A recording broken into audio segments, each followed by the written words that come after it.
Welcome to Ask Nelda Almost Anything. My name is Nelda Schulte, and in the background we have, well, not background, right beside me we have Tanya and Anthony Wttewaall. Suspiciously, they have the same last name. They're partners in crime. More on that later.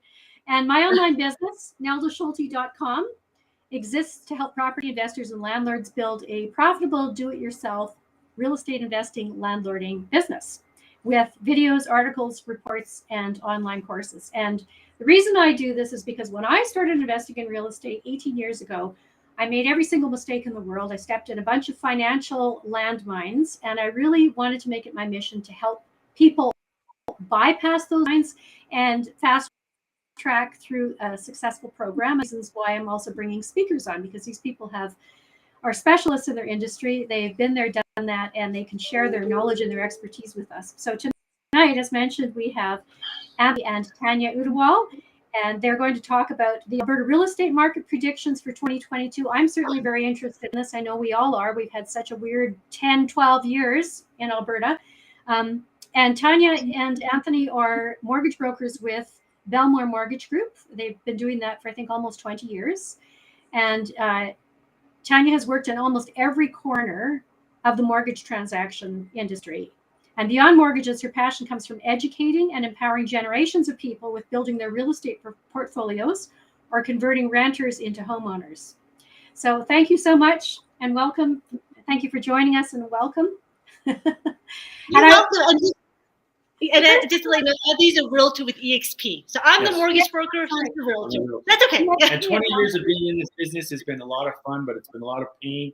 And as you said, Nelda, we go through all the mistakes to learn how to play it right, to help other people to not make the mistakes we've made. Yes. So lots of mistakes, which is part of real estate. It is part of the learning. You have to jump in and start somewhere. That's what all investors tell me. And when you jump in and start anything, there's always a learning curve. And as uncomfortable as it is, there's a learning curve. And it comes with some lessons, right? But first, I want to congratulate you. I think your kids are amazing. Every time I'm looking on Facebook posts, it's like, I'm so glad they're not their mother, because I would feel like a total loser. Don't say that. You've got the most talented, successful kids ever. I mean, her daughter wins every dancing competition known to mankind. And then the other one wins every hockey competition. It's just amazing. I'm a tiger mom. I am a tiger mom, but no, we're very blessed. We've been very blessed on this. Anthony, I guess question.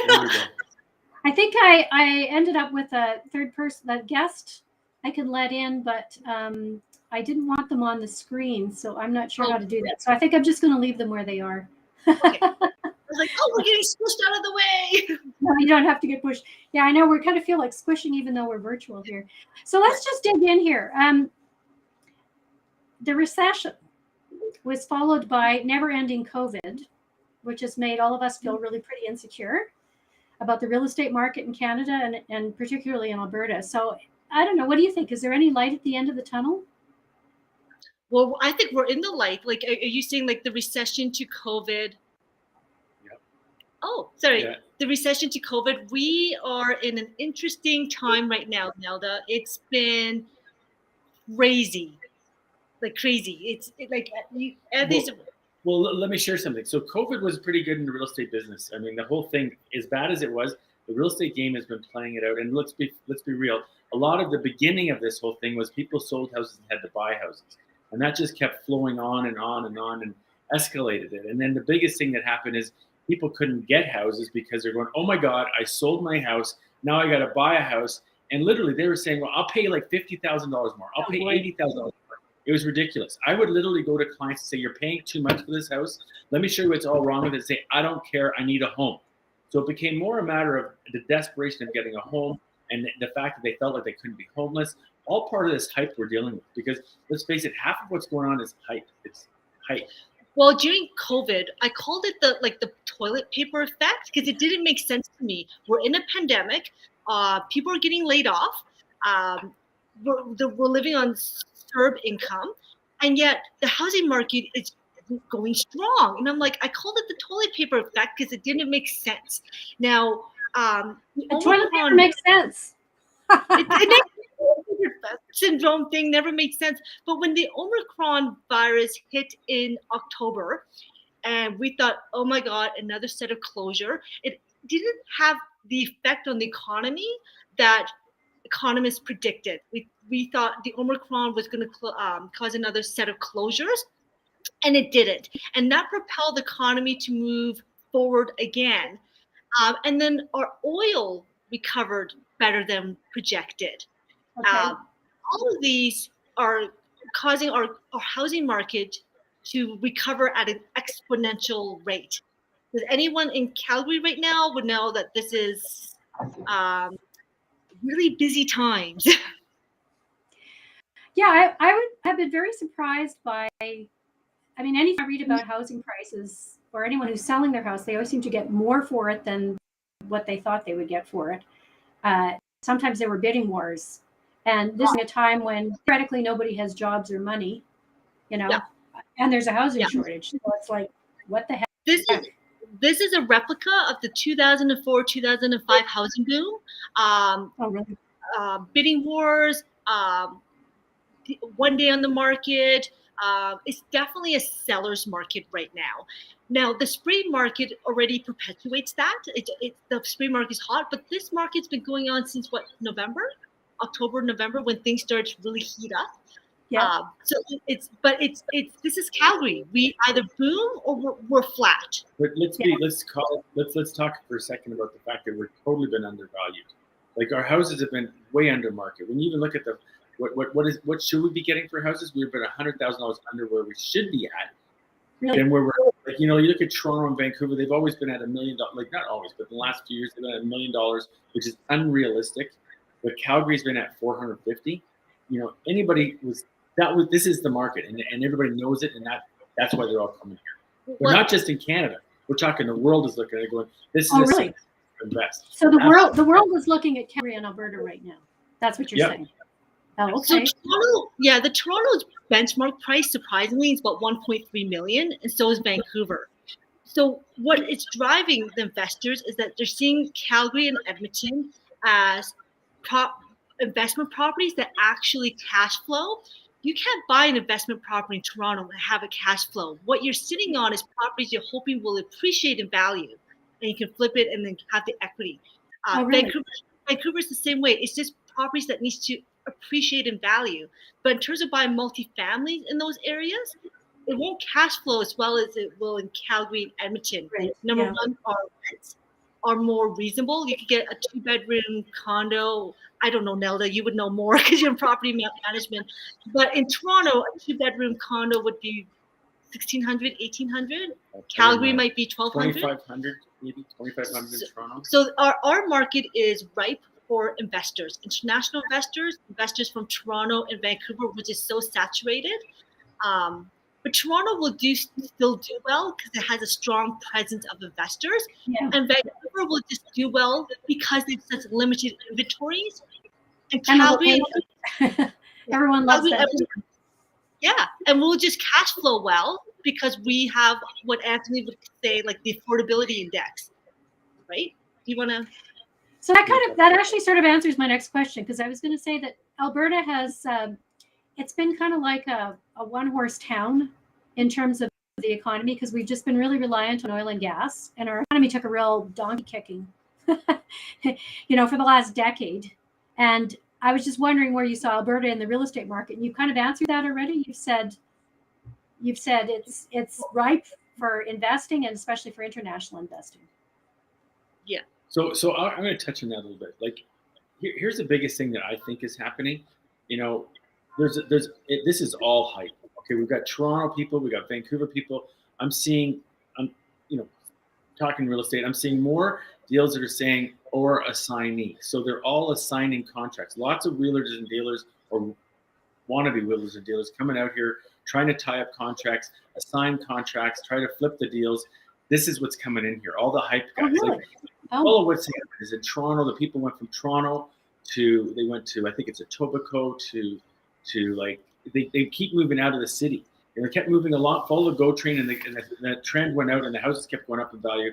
I just did a deal with a girl, and she is from, where's she from again? She's St. from Catharines. St. Catharines, which is, an hour out of Toronto, and she's selling her house for 1.2 million, and it's a 1960s little house with a bit of land on it. But Wow. that's because it's St. Catharines, it's on the GO train, and she came out here and she goes, you know what, Anthony? I know they're asking 780. I'll go to 900. And I'm going, are you crazy? But that's the mentality. So that's the Toronto, Vancouver mentality, is that, you know what, pay over. Let's get a bidding war going. Let's get a bidding war. But to me, the important thing to realize, and this is what really resonates with me, is that this is a very interesting time because there's so much chaos in the world right now, like so much chaos. Not only do we just get out of COVID, we got Putin there doing his thing. We got the Korean guy doing his thing. We got China doing their thing. We got so much chaos going on. And I think this is all subjective thinking of what's happening. I think what's happening is that the world is going, oh my God, what are we going to do? We need to put our money somewhere that's not going to feel the inflation that's going on in the world. We got cryptocurrency. Let's invest in real estate. What's the safest country in the world to invest in is Canada. Where's the best place to invest in Canada right now is Alberta. So we're seeing the world is looking at us and going, this is where we should be investing. So, this is powerful because we got to look at that and go, like, how long can this last? Well, the world arena is looking at us for quite a while. And so, our prices right now, there's a discussion about what's the average house price. And the average house price right now, I just looked it up, is like $550. The benchmark is $650, but the benchmark really says that's what the market value is worth. They're saying this is what it's worth is $650. And theoretically, I believe that's what it's worth based upon all the variables we're looking at. But right now, the actual prices, it's about $550, which is $100,000 more than it was worth 6 months ago. Oh, so wow. like a 6 months. Period, it went up $100,000. Oh, that's crazy. We have a question here from one of our listeners, from Guy. He says, do you think that the climate change announcement today will impact Calgary prices negatively? Well, I didn't hear about the climate change announcement. I'm so sorry. Is there a climate change announcement?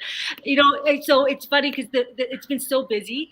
There's been a lot of pressure in the mortgage and real estate market with just like short closings and everything.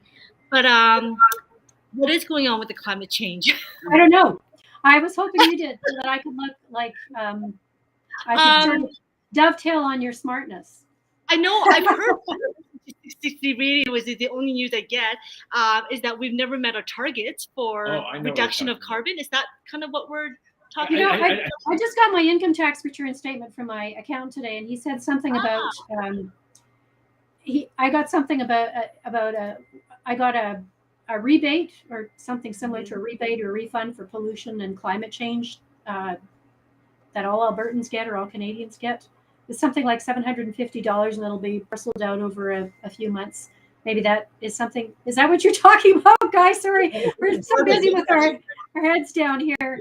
Yes, he says yes. That's what he's talking about. So okay, that's good.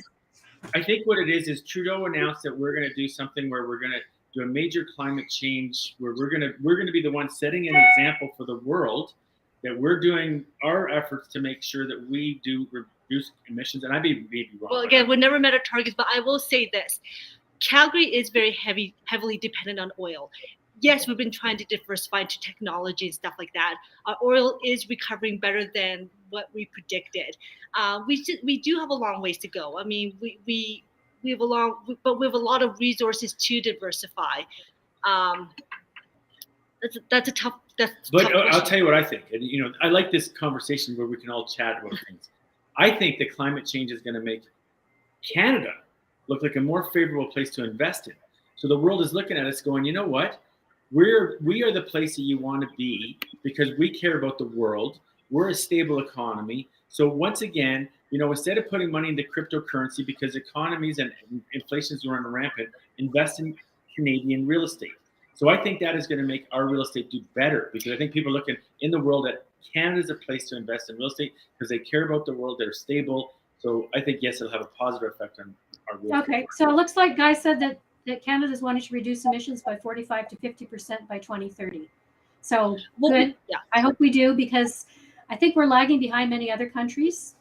When I look at Norway and I look at Spain, for instance, who have all of these earth-friendly resources that their country is run with instead of oil and gas, I think good for them. Why, we're technologically advanced. Why can't we do it too? Anyway, I'm not going to rant about that. I'm going to go on to the next question. So for people who are starting out and they want to buy their first investment property in Calgary and Alberta, what advice would you give them on how to get started? This is my advice. The easiest way to get an investment property is the property you're living in. So it's your first home. The easiest way to convert your existing home into a rental property. And I'll tell you why. When you buy a rental property, if you're a first-time investor, is it hard for you to save up 20%? Because when you buy a rental property, you have to put 20% down. When you buy an owner-occupied property, it's 5% down. So the easiest way is to the house that you're living in is to create that into an investment property first. The easiest way to kind of get your feet wet. Now, if you're beyond that, as you know now that we do a lot of networking, it's so important to educate yourself. You will find a lot of real estate groups. It's so good to network. As you say, we've been in it for 20 years. We started as real estate investors. I think you too. Made a lot of mistakes. And the mortgage rules are constantly changing every 6 months. Yeah. And if you're not in it full time, it is almost impossible. So you have to meet other people, find out how they did it, learn from their mistakes, and get in. Just get your feet wet. And so I want to say, for your first investment, I love that point that you brought up, because really it is about networking. And a big part of your arsenal needs to be learning how to do joint venture partnerships and meeting people you can offer your services. Because there's people out there that have money, there's people out there that have made the credit, there's people out there that may have the variables you need to make the deals work. But what you may have the hunger, because half of it is the hunger for me. I get guys calling me who want to flip properties and stuff, and I'm like, I don't got the time for this. But you know what? The hungry guys that keep coming back, I let them into my inner circle. I got deals. But you know what? You got to work hard before I'm going to spend the time with you to make something happen. So when these guys call me up and they're from Ontario and they're telling me all the things they want to know, or even better, I get these guys out of the States telling me how it works. And I'm going, this is Canada, and that's not Alberta. This is not Toronto. This is not Vancouver. This is Alberta. This is not Alberta. This is Calgary. And this is not Calgary. This is Forest Lawn, which is a great place to have revenue properties, because people are workers and they want to live there and work there. And you know what? I've got a deal in a townhouse right now. And for example, in Forest Lawn, which is not the greatest area, but you know what? It's like $170,000. What can you get for $170,000? A 3-bedroom townhouse with a basement, and it's actually a half decent place for $170,000. That's unbelievable. I've got a friend / colleague. She's also on Facebook, and she's also a securities commissioner, investor person. And she only invests in rental properties, suited rental properties in Forest Lawn. And she's got a whole formula for making them cash flow. And I don't know how many properties she has, probably 100. And that's the area that she buys it. Now, I don't really like that area. I think her husband grew up in that area and he really likes it. And he's very comfortable with, the community and everything else. So I was going to mention that, because I think it's very important to be in a neighborhood, or if you're going to have renters, to be in a neighborhood that you are comfortable with and the type of people who are going to live there. So for instance, I'm really super comfortable with Newfoundlanders right now, because I've got a property in Fort McMurray and my house has been occupied almost 100% of the time by Newfoundlanders and tradespeople. They're very different than me in every way. I really like the ones who are there. But there's an adjustment that you have to go through when you're dealing with certain groups of people that you can do either really easily or you'll never get to. So it's important to know what neighborhood you're dealing with, kind of clients you're dealing with, because, that's your money. I actually like what you're saying about networking. I like what you're saying about choose the area, figure out who you want to associate with, figure out, be hungry for it, and then keep pestering people so that you can get what you want. So if you're investing for the first time, I like the house hacking idea. I think that's a great idea. And actually, most investors, I was at an investor symposium last weekend, and all of the investors said they started out with house hacking. So they either lived in their house, They bought their primary residence, left, and then rented it out. It's the easiest way. And the big thing is Airbnb. Again, it's a lot more work because you're not being a long-term tenant. The cash flow is better, but it is. I mean, you have to have the time. And if you don't have the time, I say get a professional property manager to manage the properties. But it is work. I mean, having a rental property is the best type of retirement fund. It's your residual income as you get older. We're self-employed. You're self-employed, so we don't have like the pretty pension. What we're going to have is a rental property that's going to be our pension. And so, but it's work. You got to work. We can have all these stories about our rental properties, and they're not always peaches. and there've been nightmares. There's been times where like, oh my God, I can't deal with it. But success doesn't come like easy. You have to do it. Yeah, I remember once complaining to an investor friend of mine, and this guy bought commercial and residential properties, and I was kind of at my wit's end at one point, and I called him and talked to him, and I said, I'm really having a problem with this, and I was whining and complaining, and he said, Nelda, keep trying. Yeah. That was his advice. And I said, you know what? You're right. That's what I need to do. But I wanted to add something positive because I spoke to a fellow on the weekend who works for Revenue Canada. He's an accountant, and he has a background in owning motels in South Africa. Ooh. And he now works for Revenue Canada. He's the evil guy who does your taxes. But he said what he sees through Revenue Canada is that people like doctors, lawyers, people who are in high income positions, their wages stop at 65, where you can only work like 60 hours a week, or your hours get reduced after 65. So your wages drop quite drastically after 65. He said everybody he sees through Revenue Canada who own properties and real estate keeps going up. If you've invested properly, you can make more and more money after 65. It doesn't go down. Yeah. And what we tell our clients, again, when you're first starting out, I know we've met so many different types of people who come and go, I want to own an apartment building. And you really got to start the base. We say single detached homes, what you're going to find will appreciate more in value. But of course, once you're able to get like maybe put a basement suite, a legal basement suite, or then get a multifamily, what you're going to find is that they don't appreciate as much, but they'll cash flow. And so there's two types of beauties, but we meet all sorts of people who want to go big fast. I say go slow, walk, not run. There's a lot to learn. Actually, I got a funny story to tell you. When Tanya and I first got into this business, which was years ago, 20 years ago, we did a lot of interesting deals. We did really well. We grew so fast. And I remember we were buying properties like we didn't sight unseen. We were buying properties sight unseen in Kelowna, in Fort McMurray. Some of them were winners, or some of them weren't. We just went crazy. And I remember meeting this this real estate lawyer at a function with mortgage brokers. And what he said to me, he was an old Chinese guy. He said, you need to slow down and walk before you run.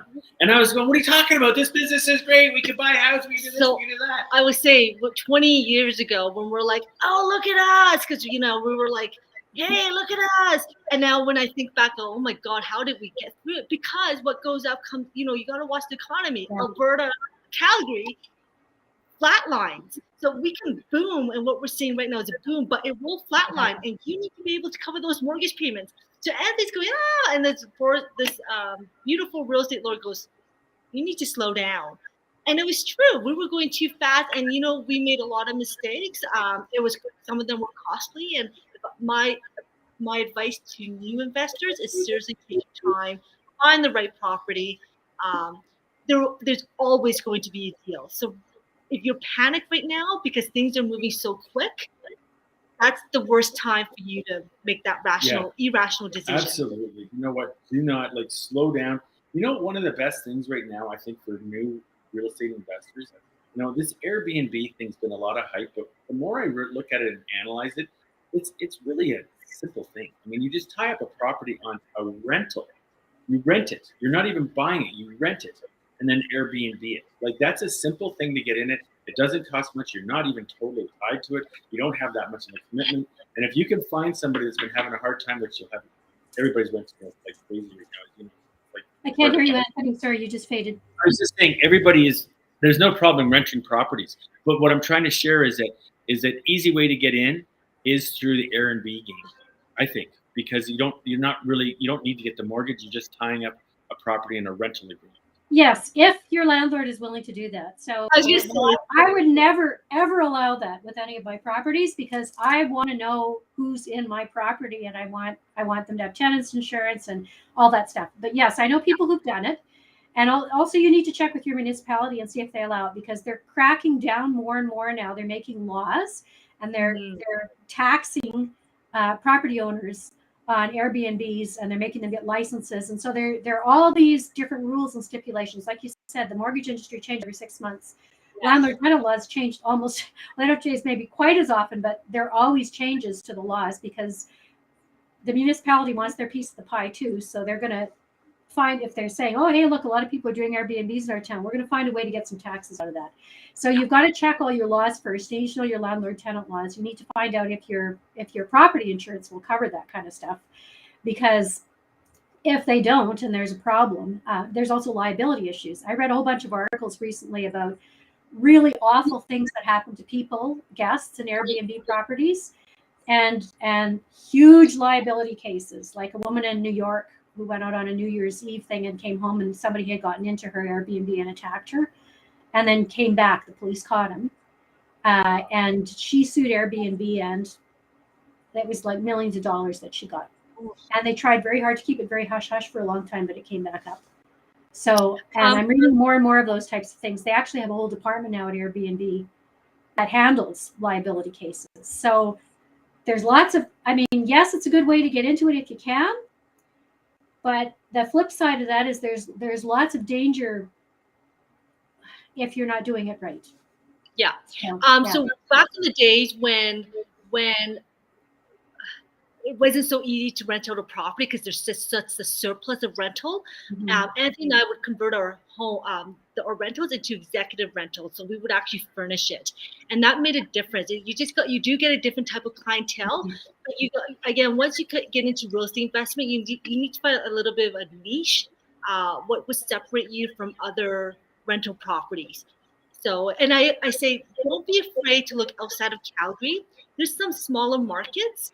I know that the smaller towns, that is pretty good investment as well. So don't be afraid to go outside of Calgary. Actually, I just want to take a second and talk about that, because you'd be surprised how many great deals there are, like in southern Alberta, like the Lethbridge area.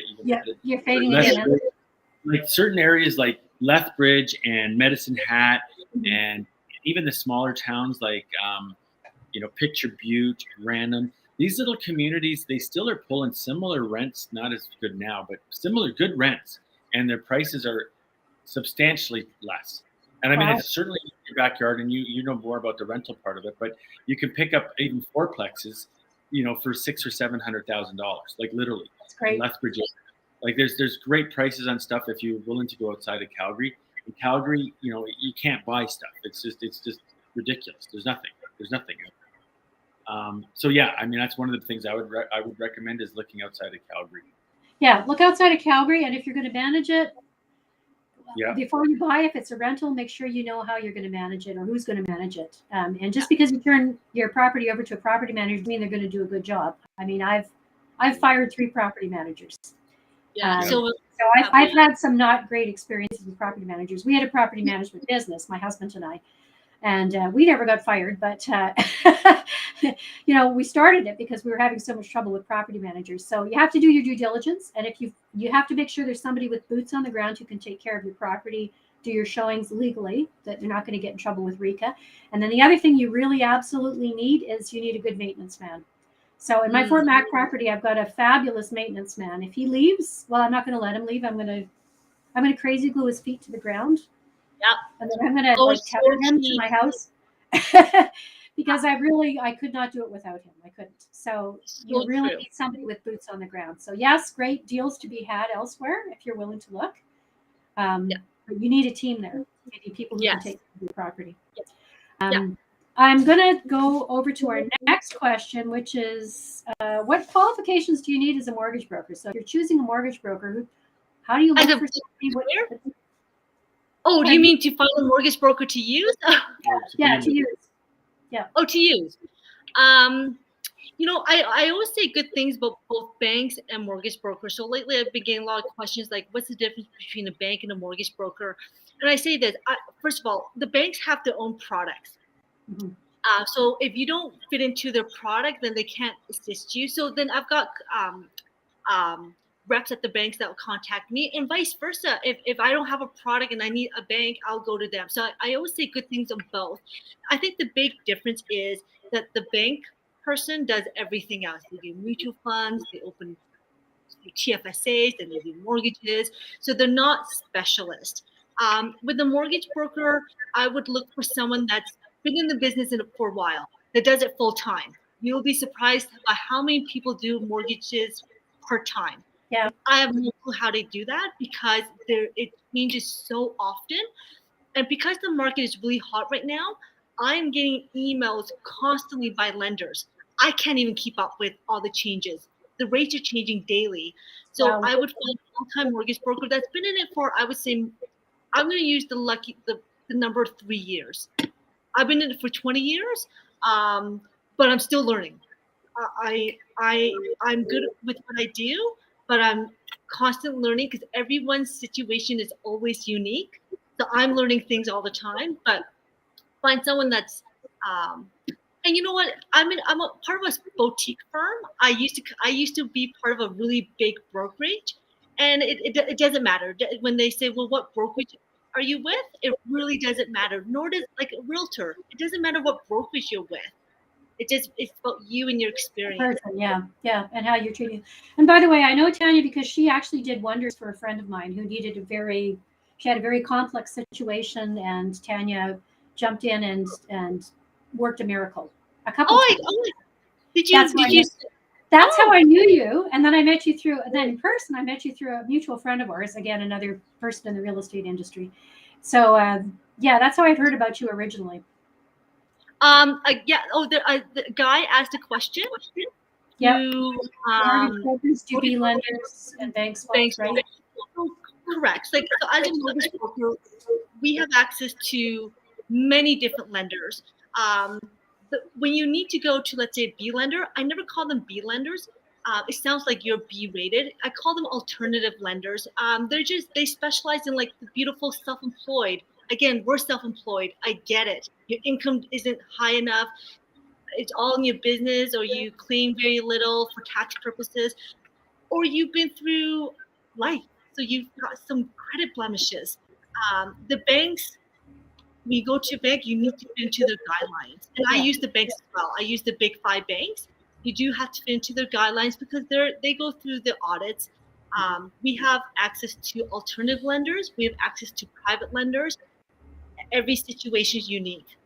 So yeah, what I like about going through a mortgage broker, and that's I went through a bank for my first property, and since then I've only gone through mortgage brokers because one mortgage broker pulls your credit report once.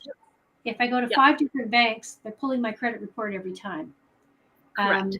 And you have to make all these trips to see people, and they've got their own criteria. What I can do is come in with my situation to the mortgage broker and say, this is my situation, these are my finances. What can you do for me? And they've got access to, like Tanya said, everything and everybody. So they can just find me the right deal without me having to go around hat in hand finding the right mortgage broker. And a mortgage broker, it's our kind of our bread and butter. It's what we do. It's all we do. Whereas a bank, it's their job. So they've got other things that they need to do. They not just mortgages. So this is our life, and it's you find someone with a couple of years experience, and you should be good in good hands. Yeah, I think so. You should absolutely be good to go. Yeah, my husband was wanting to refinance one of his mortgages, and the bank didn't even call him back. And I'm hearing that again twice. I mean, that's never happened to me with a mortgage broker. With mortgage brokers, I want to renew whatever, and bam, they're on the phone talking to me because that's their livelihood, right? So they're not going to miss their appointments. We're not 9 to 5. We work all the time. Like I'm trying to find. With my kids though, I'm working now. Again, I've been in it for 20 years, so now I'm steadily working towards balance. But yeah, back in the days, it was 7 days a week. Well, But and as still, a realtor, you work he 7 is. days a week. He all the works time. 7 That's days all a you week. do. 5 o'clock in the morning, the phone's ringing. No, what do you got to do? Yeah. That's part of the game. Yeah, I was always surprised when I started looking for properties through a realtor. I could call my realtor at literally any time of the day or night, any day of the week. She always picked up the phone. I'd be like, "Do you never sleep?" Like, I was expecting to get your voice, but no, I'm always available for my customers, and she always was. Yeah, it's And if true I because I get it in their life. yeah, When they have the commercial on, I think it's a Remax commercial. So they said real estate's our lifestyle. So true. It really is. I mean, anything we do, Anthony and I do, is real estate. So all of our networking groups are real estate oriented. Like now that you and I run the real woman in real estate. It's real estate. So that's all I do. All we do. are you resurrecting the live group again? Like with meetings? Yeah, I should, huh? I've been asked that. I guess I love should. that group. I know. I would like to go out and meet people in person again if COVID ever stops. Hi guys, thanks for coming in. Yeah, thanks for joining us. Okay, I would like to ask you about what's happening to mortgage rates in 2022. Oh my goodness. Okay. Let me explain the difference between fixed rate and variable rate. So all the talks you've been hearing on the news is the Bank of Canada rate. So when they go, the bank is announcing its key interest rate. I mean, like to a normal person, it's like, what the heck does that mean? I'm always like, can you just dumb it down? Because like even me of 20 years, just dumb it down. So all the talks you've been hearing about the Bank of Canada rate affects variable rate mortgages and home equity lines of credit. Not a variable rate mortgages, then you need to you need to just know your mortgage rate. Your mortgage payments will be different. The fixed rate is determined by the bond market. Now, so we're expecting another Bank of Canada rate announcement, I think April 3rd. Will it go up? I predict it will. Mm-hmm. I've been in the industry for a couple of years now, and I used to place mortgages under 7%, and that was a great rate. If you got anything like 5.5 to 6.5, you were doing the dance. And my spiel used to be, this is the lowest rate since Elvis Presley. And that was the truth. It was the lowest rate since Elvis Presley. It's been years. So we haven't had our interest rates go up, the Bank of Canada rate go up since 2018. Yeah. Now there's a panic. So everyone is used to these astronomically low rates that really has been too low for too long. But our inflation is crazy, and the only way to control inflation is to increase the rates. So I do predict rates are going up. I'm getting daily emails. The fixed rates are slowly going up, and I do predict the next rate announcement is going to go up. So right now, the Bank of Canada rate is 2.7%. I think that's going to go up in a couple of days. Okay, not what we wanted to hear, but what we predicted would happen, because they can't stay at a flat rate forever. I mean, they have to make money, and they have to increase the rates. They can't freeze them since 2018. I remember reading when during the pandemic with it, the Bank of Canada was freezing rates, and I thought, and how long are they going to keep freezing them? But I mean, they couldn't freeze them during the pandemic. It wouldn't have worked. It would have been very cruel. You know, people don't have jobs. You can't up the rates either. So that doesn't make me feel too panicky. I actually like that explanation, because that made things a little bit clearer than panicking when you see the Bank of Canada raising their rates. Yeah, I mean, don't panic. Just expect it. It is going to be the new norm. So we now have to qualify clients with what's called the benchmark rate or the stress test rate, which is right now 5.25%. So there's a reason why they put that. They want to make sure that you can afford a mortgage rate at 5.25% if it ever went that high. Okay. So regardless of what the rates are, I need to qualify you at 5.25%. Okay. So it does protect you. So if you have a variable rate mortgage and it goes up, or if you have a fixed rate mortgage and you're up for renewal, and you're kind of shocked that your rates are going to be higher than what you had before, get used to it. It is what it is. Yeah. Still low. Just have to go with the time. It is low. I remember my dad telling me a few years ago. He said when he first came to Canada and he got his first house, the bank rates were at a very low rate. They were at 2% or 2.5%, and then he never saw them that low again until recently. Yeah. And again, from 2000, again, when I got in 2004, the rates were just under 7%. And then, and that was a great rate. So it's, It's expected. Okay. Good to know. So, What do you consider a good real estate investment? And I know Anthony kind of went off, he's talking about Canada, the world, Alberta, forest lawn.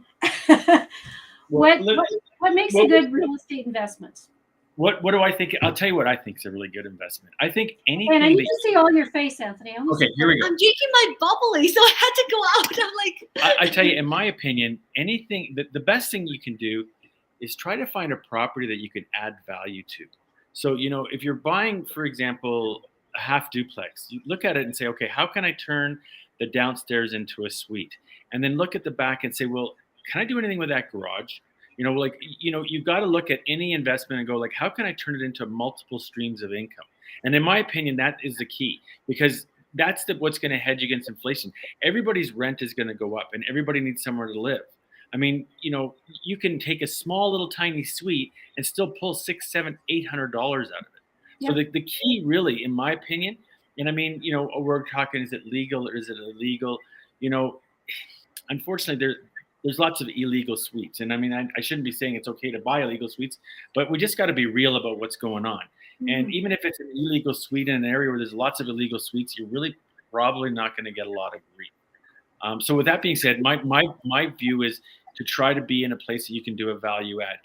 Other than that, when you look at things like taking a house and renting out rooms, and I only say it because if you're going, okay, well, I want to make as much money as I can, doing a room rental thing near the university or in an area where you're going to have decent clientele is a really good strategic move. If you're just getting into it, it's a lot of work because you've got, as you know better than I do, dealing with all the different people coming in there can be very tough, but you can maximize what you can get out of it. I mean, if you've got a 6 or 7 bedroom house and you're getting $500 or $600, well, you got a pretty good return on your house. Yeah, you do. But if you've got a lot of people that are, not the right clientele living in your house, then it can be quite difficult because if they're fighting with each other and you're like, I remember one time as an example, Tanya and I were looking for some multifamily places and we found a place in Vernon and it was, I think it had like 20 places in it. They just stuffed all the people together. And this guy was trying to sell it and he was running it or he owned it. I don't remember what he was.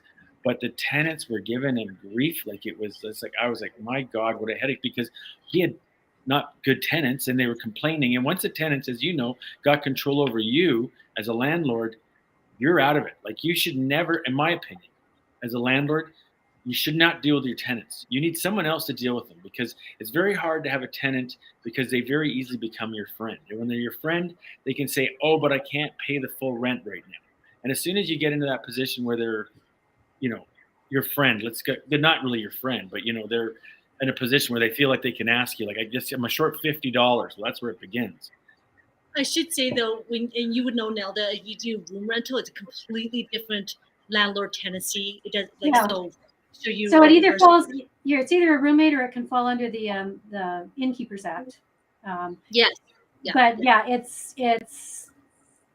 Okay, I did it. I hear what you're saying. I actually really like what you're saying because that's how I started. When I bought my house in Fort McMurray, I rented out rooms upstairs, the spare bedrooms, and then I rented out the downstairs suite, which wasn't legal. And I very quickly figured out what my niche of person was that needed to live in the house. So I needed somebody who was neat, tidy, went to bed early, because most of the trades people or the people who lived in my house were all working in the trades. They came home at 8:30, they went to bed. And they got up at 4:30 in the morning and they needed a good night's sleep. So I had to have quiet, respectful people who were tidy. And I told them, this is how the bathroom and the kitchen look. This is how they have to stay at all times. If you're not a neat and tidy person, I'm going to drive you crazy because I'm always cleaning up and I'm going to expect you to clean up. So if you're not that person, you can't live here. We're not going to be able to live together. And then I had, of course, all kinds of other rules as well. And I have a lease, blah, blah, blah. But yes, you do have to have a niche. You have to be in control of the situation. If someone's driving you crazy, you have to kick them out because you need to be in control of your property, not somebody else. By the way, I wrote articles on my website, neldaschulte.com, on converting your home into a rental property, converting your condo into a rental property. And that'll give you all the first steps of what you need to know if you're getting started. And the emotional stuff that you go through, because when you live in a house, that's the other thing.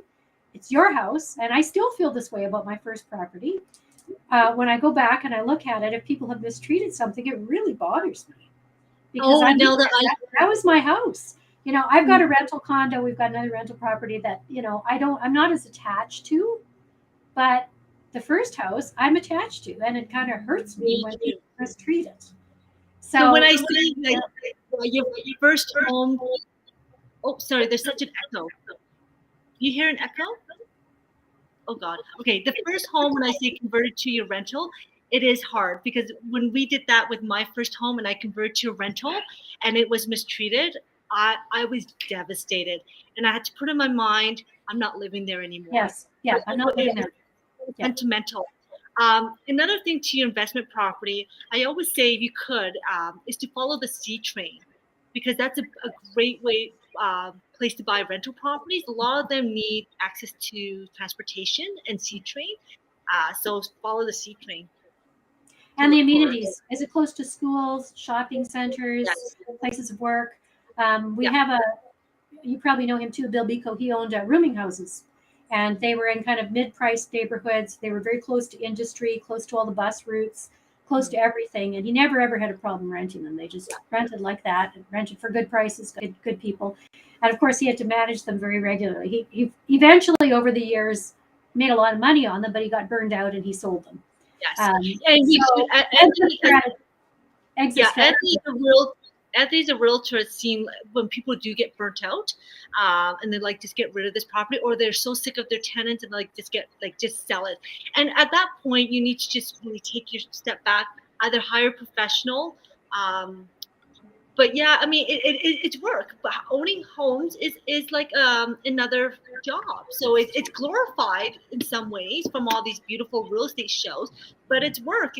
And realize and make sure you have a buffer in your account for those that can't pay rent, and that you're not panicked because you can't cover the mortgage. Or you know, worse than that, and Nelda knows this for sure, is if you're tight on money, you take a tenant that comes along instead of picking the right tenant.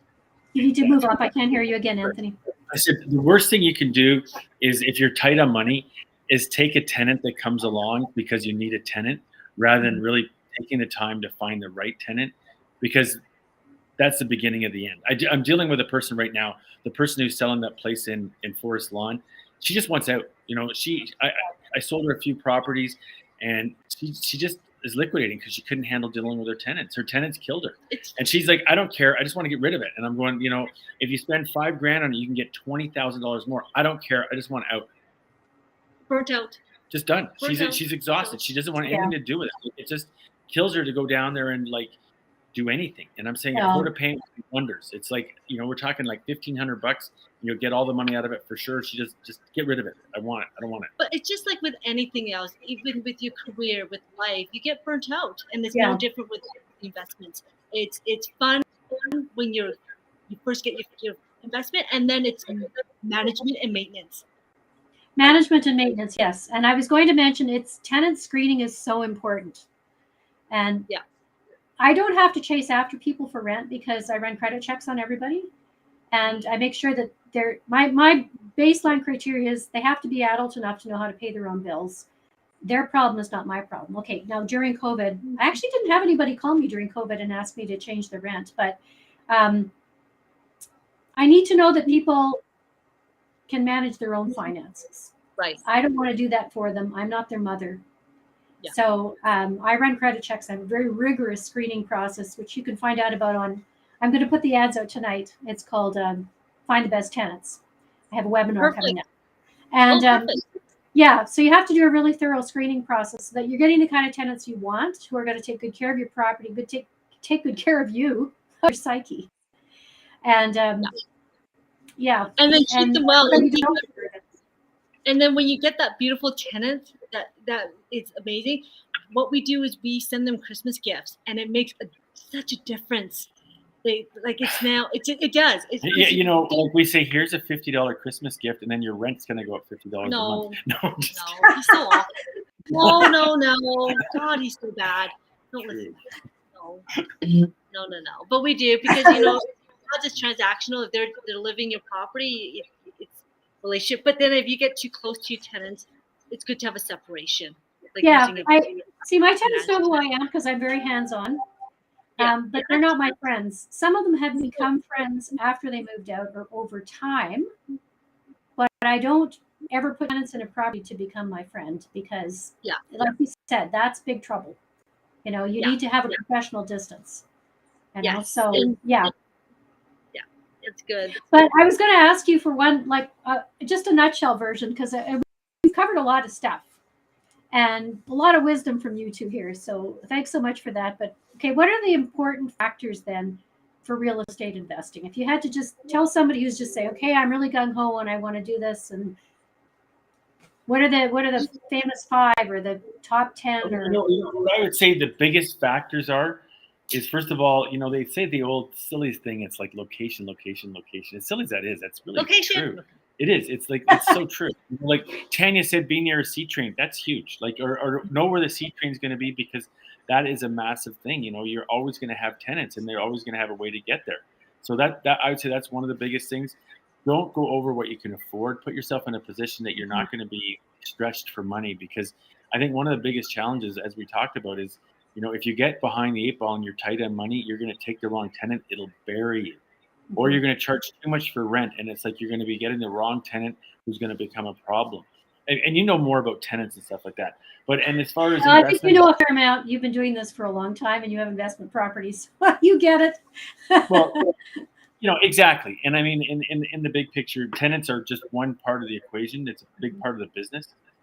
Finding the right place, financing it right. My biggest thing, I talk a lot about joint venture partners, because I think that every investor that gets into this game will hit a part where they go, I can't borrow any more money. I'm having a really hard time doing it.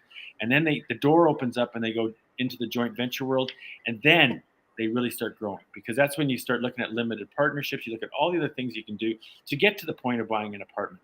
I mean, that's all it is a joint venture agreement, and it's just a little bit more elaborate. You're taking care of the building. Your joint venture partners are putting up the money. So I think that's a really big part that Tanya pointed out at the beginning, was the networking and getting to meet the people that you get along with, that you like to deal with. Someone's going to have money. Someone's going to have, the credit or whatever it takes to make the deals work. If you've got the guts to get up and go and make it happen, that's the biggest and most valuable part of this whole equation, is the people that are hungry. And there's nothing I like more than hungry people.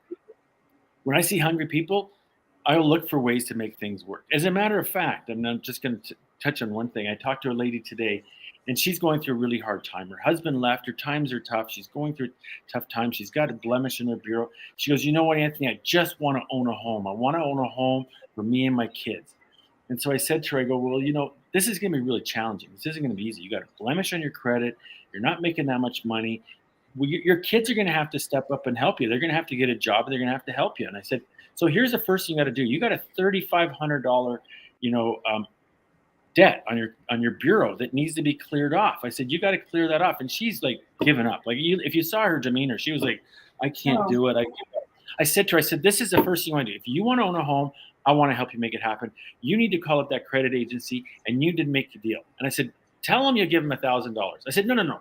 Tell them you give them $500, and you're going to borrow it from whoever, say your mom, and see what they say. I get a text back an hour later. She goes, oh my God, they agreed to $500. And then I called my I think it was her internet or something, and I dropped it from $250 to $100. So suddenly she's taking control of her life and her finances, and she's looking at it, and it's like, great first step. You're taking control of your life. Now let's see what we can do to make it happen. It's still a journey. It's going to be hard, but if you want it, I'm here to help you make it happen. And I feel bad for her because her husband walked out on her. Anyways, I'm long-winded. I was going to say, we've met so many. When you're in real estate, you attend like investment courses. You're going to start to see the same people who went through the same course, but they've never done. They still haven't done anything. They try to educate themselves. And educate themselves. And at some point, you have to say, you know what, just jump in and do it. Because they're so afraid, but they think they need as much education. And before you know it, they haven't done it. The market changes. And I always say, once you get in, it gets so much easier, but you got to get in. It's just a lot of fear. There's so much fear. And it's Yeah, I mean, and I think by education you become more confident, and yeah, it does. Sometimes just biting the bullet and doing it. So educate yourself, join networking groups, find the right location, make sure it's the right price, make sure it's like near a C train or like near good transportation, amenities. Then when you want to grow, get a great mortgage broker. Get a great mortgage broker, yes. When you want to grow, then you can join venture, but you do that from joining networking groups, Facebook groups, doing stuff like this, having people get to know you and trust you. And buy a property that you can house hack or you can convert. And by the way, I've done that several times. So the house that we bought in Calgary, when I moved here, it was right at the end of the second recession. And I thought, I need to buy a property that if I get laid off, because I was working as an educational project manager, and I've been laid off I don't know how many times in my life. If I got laid off, I could afford it. So I got the property that we're in now and had an illegal suite. We converted it to a legal suite, and our mortgage is $1,650, and that includes taxes. And our tenant pays $1,000 a month. Nice. So that means my husband and I are responsible for the other $650. Nice. Which when you own it, and it's less than rent. Like you were to rent a house. Well, and that's yeah. So, we're paying down the mortgage, or our tenant's paying down the mortgage. The tenant covers the mortgage, most of the mortgage. When the economy gets better, we might raise the rent. We might not, because this guy's really good and he's been with us for 5 years. Yeah. So, and I think he'll pay. I have to mention this, although you probably know it. I was talking to some professional investors, like players, and they say you need to, as a responsible owner of a home, raise the rent every year, because that is inflation, and you should raise the rent, and they should just get used to it. It's like, even if you're only raising it $20 or $40, that's inflation, man. Mm-hmm. And they need to pay for it. They need to realize it. Because, for example, we have property in BC, and we haven't raised the rent in a long time. And, and BC is a tough place to raise rent. But now they're going, okay, well, you can raise the rent, and we get to raise it $40. Well, $40, what's that? That's like nothing. But that's all you can raise it is like $40. Well, 4%. Yeah, $40 on one suite, which is ridiculous. But so they limit in BC and Ontario what you can raise the rent. They don't do that in Alberta, though. No, Alberta is very landlord friendly. And again, when you get in, if you're not just looking at Alberta, just know the Landlord Tenancy Act. BC and Ontario are very tough markets. You just gotta be well versed with it. So you gave us about 6 or 8 really good points if you want to get in. And educate yourself, but jump in and do it. At some point, you have to jump off the diving board. Too much analysis paralysis, and then you're analyzing forever, and then a deal will go. When they say, is this a good buy? I say, it's not really if it's a good buy. Are you ready to buy? Are you financially ready? Mm-hmm. Where are you at in your life? That's where you need to analyze your whole picture. Are you ready? If you're ready, then do it. And you're never too old, never too young. So that's what I love about real estate. You see people getting into it at any age and stage. Like there's a young woman that I have aligned with, who's she's the ambassador for Front Lobby and for Tenant Cube, and she is also the founder of Ontario Landlords Watch. She bought her first rental property when she was the ripe old age of 18. Wow, good for her. Yeah, and you're kind of jealous. You're like, she's sitting pretty by the time she's 35. Yeah. She owns a number of rental properties right now, and she works on changing legislation for landlords. She's an amazing person. Anyway, I started much, much, much later. I bought my first property in my 40s. Mm-hmm. Because I worked as a musician. I was a musician and a music teacher, and then I switched careers. I went into a different line of work that paid a lot more, and that's when I could afford it. So that's when I started. But you could start investing at any age. I see people investing in properties after they've retired because they want some retirement income. So, and I see time heals all wounds. So some people are burned with a bad first buy. Some people through divorces, but time does heal all wounds, and you really can't go wrong with real estate. It does go up in value. I mean, Calgary's been slow for a while, but look at it now. It always goes up in value. I love to hear that, and I really like what Anthony said about You know, that woman called you and she was so down and out. She must have had a glimmer of hope or she wouldn't have called you. But she just could see how she could make it happen. But just talking to you, talking to somebody out, you know, got out of her head, talked to you, and you were able to say, well, here, okay, one small step, do this. When you've done that, then do this. Okay, then come back and talk to me again. So that helped her tremendously. All of a sudden, she could see the light at the end of the tunnel. You know, so that's why it's so important to have a network of people who are on your side and who know what the heck they're doing, like Tanya and Anthony, who can help you and who can connect you with people. So I think that's probably us wrapping up. It's 8:00.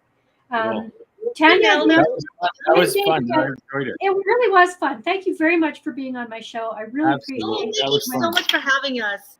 That was a good time. Tanya gave me a long time ago, as we were going to originally do this in January, and then we had to postpone it. But she gave me a really nice worksheet that helps calculate rental expenses. Great. And it's available to all of you through my membership site on my website, www.neldaschulte.com. Just click the green membership button and you can access it through Excel worksheets. And you can also access all my articles. You can access worksheets. You can access a free course I have on Do You Want to Be a Landlord? It talks about different rental things you can get into and what you should think about before you buy your first rental property. And then if you like this session, like it, please subscribe to my YouTube channel. Like us on Facebook, like us on YouTube, and please share it with your family and friends. Okay, and then lastly, if people want to get hold of you, Tanya, or you, Anthony, how do they get hold of you? Really easy. You know, I was just going to give you my website because it's easiest, but it's Tanya.mortgage. That's the extension. Mortgage. .mortgage. And Anthony is yourchoicehomes.ca. Your Choice Homes? Okay. Yeah. Yourchoicehomes.ca is Anthony, and yours is so nice and simple. I know. It's Tanya.mortgage. Okay. Well, thank you again for joining us. Thank Congratulations for doing everything in the world all the time. Of course. And we'll be talking to you again. Yes. Right. Thanks, Nelda. Thanks, everyone. See you later. Okay, thanks for joining us, people, and stay in touch with us. We like to help, we like to serve, and we like real estate. Talk to you later. We love real estate.